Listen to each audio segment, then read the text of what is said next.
Setelah kita membedah berbagai studi kasus yang kompleks, mulai dari obligasi negara, kredit bank, hingga restrukturisasi besar Garuda Indonesia, sekarang saatnya kita masuk ke topik utama yang menjadi pondasi dari semua kasus tersebut. Kita akan mempelajari lebih dalam mengenai pengenalan hutang jangka pendek dan hutang jangka panjang.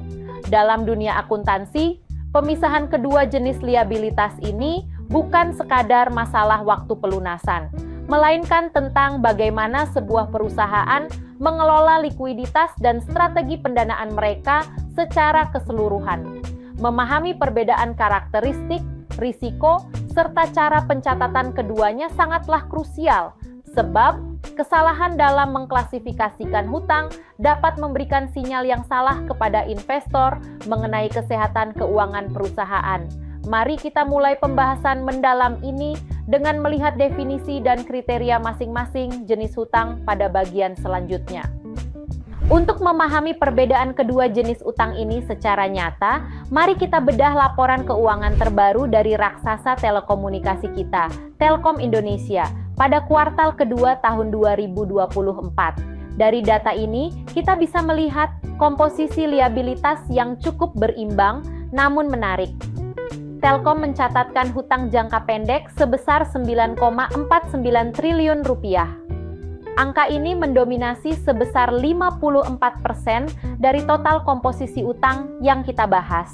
Di sisi lain, hutang jangka panjangnya tercatat sebesar 7,96 triliun rupiah atau setara dengan 46%. Profil ini menunjukkan bahwa bahkan perusahaan infrastruktur besar sekalipun harus mengelola kewajiban lancar yang cukup signifikan, lebih dari setengah total porsi utangnya, untuk menjaga roda operasional sehari-hari tetap berputar lancar. Sebagai penutup dari analisis kasus Telkom, kita dapat mengambil kesimpulan penting mengenai manajemen liabilitas. Keseimbangan antara hutang jangka pendek dan jangka panjang adalah kunci utama dalam menjaga stabilitas keuangan sebuah perusahaan besar. Meskipun porsi hutang jangka pendek sedikit lebih dominan, yang paling krusial adalah bagaimana perusahaan tersebut mampu menjaga likuiditasnya agar tetap sehat. Pengelolaan yang cermat terhadap jangka waktu jatuh tempo utang memungkinkan perusahaan untuk tetap melakukan ekspansi tanpa harus terbebani oleh tekanan pelunasan yang bersifat mendadak.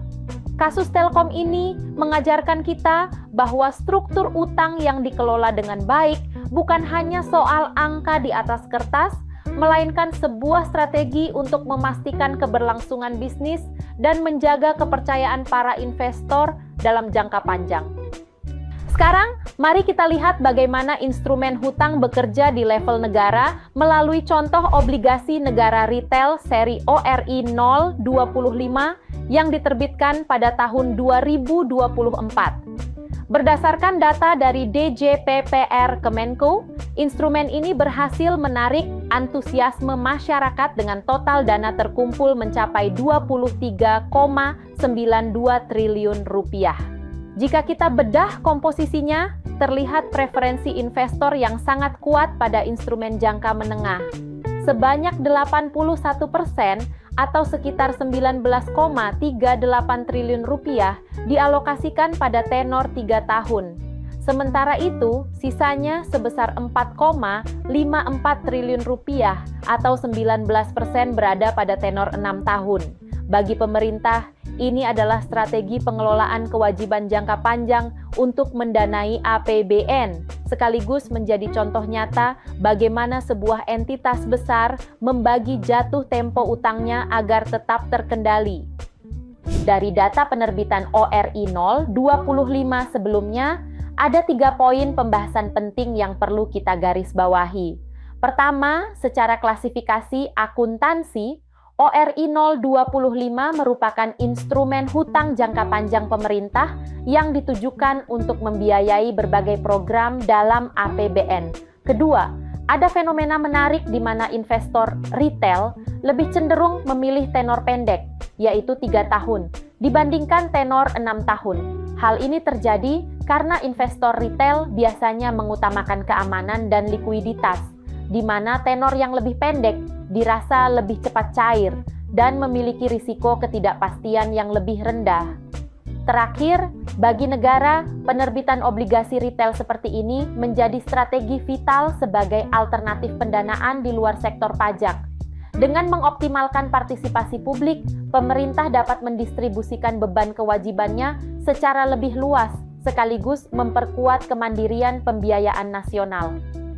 Sebagai kesimpulan dari studi kasus ORI 025, kita dapat melihat bahwa instrumen hutang jangka panjang pemerintah memiliki peran yang sangat strategis dan relatif aman untuk mendukung pembangunan nasional.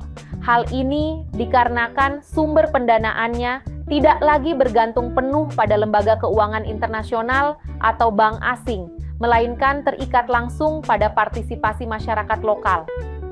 Dengan melibatkan rakyat sebagai investor, pemerintah tidak hanya mengamankan pembiayaan untuk proyek-proyek vital negara, tetapi juga menciptakan ekosistem keuangan yang lebih stabil dan inklusif. Pendekatan ini membuktikan bahwa pengelolaan liabilitas yang tepat dapat menjadi mesin penggerak pembangunan sekaligus memperkuat kedaulatan ekonomi bangsa melalui kepemilikan aset negara oleh warganya sendiri.